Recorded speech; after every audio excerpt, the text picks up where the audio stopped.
It's cold, it's soup season, so we're going to make a green chili stew with ground beef. Super simple. We've got here a cast iron skillet, or should I say pot.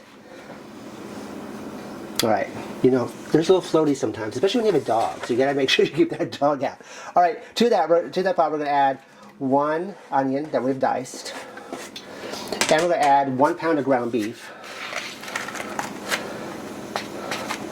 And we're going to cook this for just a few minutes and we're going to brown it.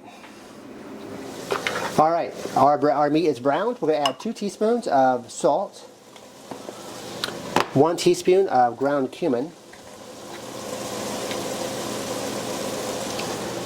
1 7-ounce can of green chilies. We're going to cook that for about 1 minute. Alright, now we're going to add 8 cups of chicken broth. If you don't want to use chicken, you can also use vegetable broth or beef broth. And we're going to bring this to a boil. Once it begins to boil, we're going to add, we have got 4 large russet potatoes. We've cut into bite-sized cubes. And we're now going to boil this for 10 minutes. Alright, after the 10 minutes, we're going to add 1 can of diced tomatoes. Juice and all. Mix that in. Now we're going to cook this, we're going to say 10 minutes or so, but really what we're looking for is for your potatoes to become tender. Once your potatoes become tender, then your soup will be finished. Alright, our potatoes are nice and soft now. We're going to turn that off. Get a little scoop here.